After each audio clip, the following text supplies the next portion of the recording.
Babi ngepet. Kampung Pusaka terletak di antara dua bukit di lereng pegunungan Jawa Barat. Jalannya rusak, listrik sering padam, dan sinyal nyaris tak ada.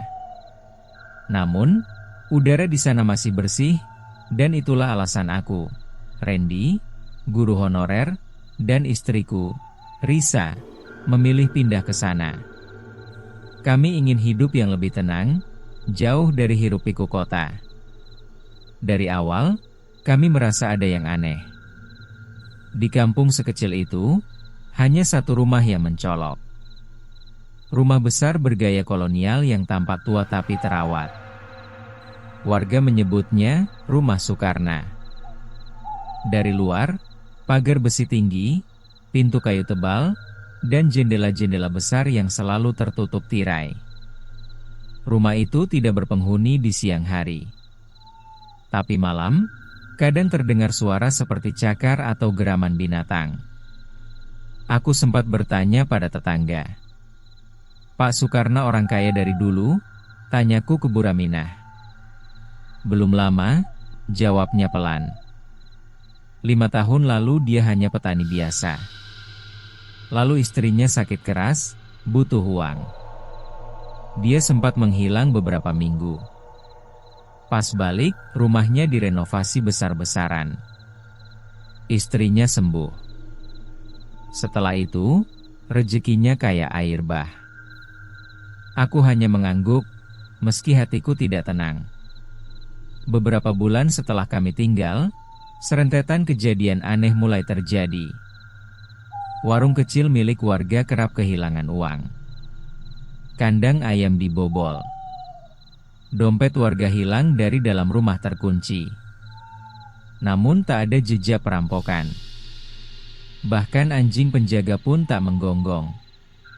Lalu, setiap kali kejadian itu terjadi, warga justru melihat kemunculan binatang hitam besar. Babi. Yang aneh, babi itu muncul di tempat yang jauh dari hutan.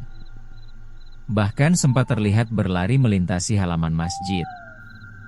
Babi di kampung itu bukan binatang biasa, kata Pak Ujang, mantan kepala dusun yang kini dianggap sepuh dan dikeramatkan.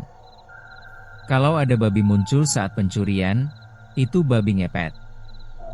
Bukan binatang hutan, tapi manusia yang pakai pesugihan hitam.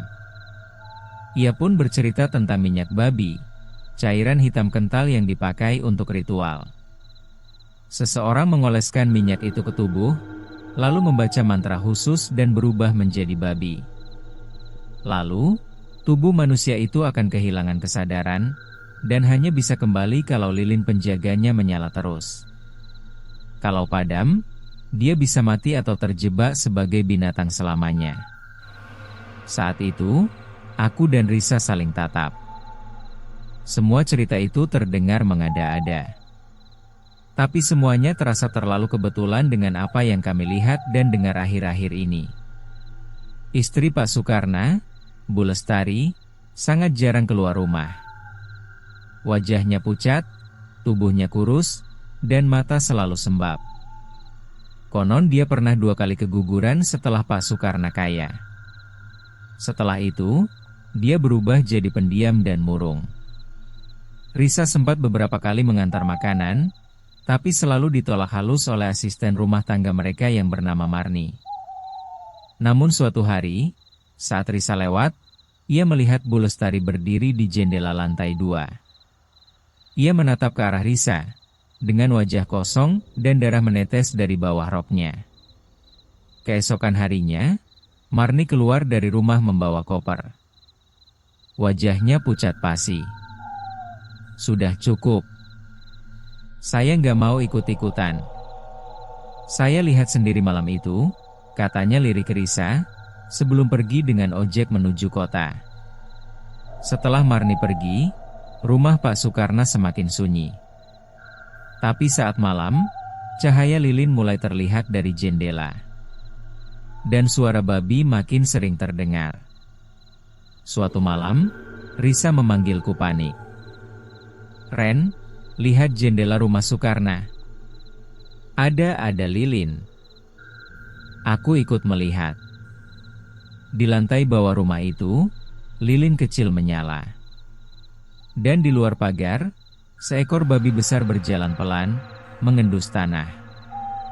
Aku mengambil kamera ponsel dan bersembunyi di balik semak. Babi itu mendekat ke rumah Pak Mukti, salah satu warga yang baru menjual sawahnya. Pintu terkunci, tapi dalam 5 menit, babi itu keluar membawa kantong plastik kecil di mulutnya. Aku merekam semua itu. Keesokan paginya, Pak Mukti kehilangan uang tabungan sebesar 15 juta dari lemari dalam kamarnya yang terkunci. Aku menyerahkan rekaman ke Pak Ujang. Ia diam lama, lalu berkata, "Ini waktunya."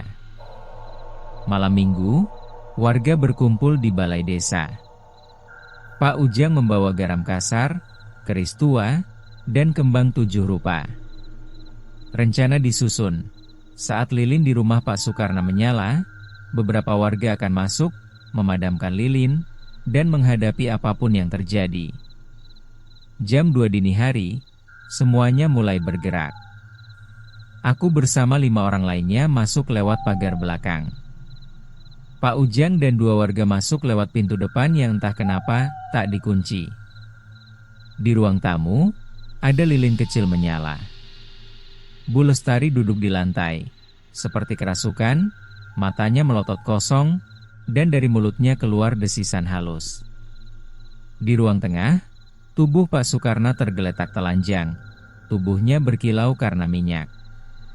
Perlahan tubuh itu berubah, kuku memanjang, wajah memonyong, suara geraman muncul dari tenggorokan. Pak Ujang memberikan aba-aba. Salah satu warga memadamkan lilin dengan kain basah. Tiba-tiba ruangan bergetar. Tubuh babi Sukarna mengamuk, berlari liar menabrak tembok. Tubuhnya terbakar dari dalam. Bau daging terbakar dan darah menguar kuat. Dengan teriakan panjang, tubuh itu meledak. Dagingnya menempel di dinding. Darah menetes seperti hujan. Bu Lestari berteriak keras, lalu tersungkur. Mati seketika. Pak Ujang hanya berkata lirih, "Sudah berakhir." Rumah Pak Sukarna kini kosong dan terbengkalai. Tak ada yang berani menyentuhnya. Setiap malam Jumat Kliwon, warga masih mendengar suara geraman babi dari dalam rumah. Beberapa orang mengaku melihat bayangan hitam dengan mata merah berkeliaran di sekitar halaman. Aku dan Risa pindah dari kampung pusaka 6 bulan setelahnya. Tapi kami masih sering bermimpi buruk. Mimpi tentang tubuh berminyak, lilin yang menyala, dan mata merah menyala dalam gelap. Dan hingga kini, aku masih menyimpan satu video di ponsel. Rekaman malam itu. Tapi tak pernah berani membukanya lagi. Karena dalam detik terakhir rekaman itu, ada wajah babi yang menatap langsung ke kamera. Seolah tahu, aku sedang menontonnya.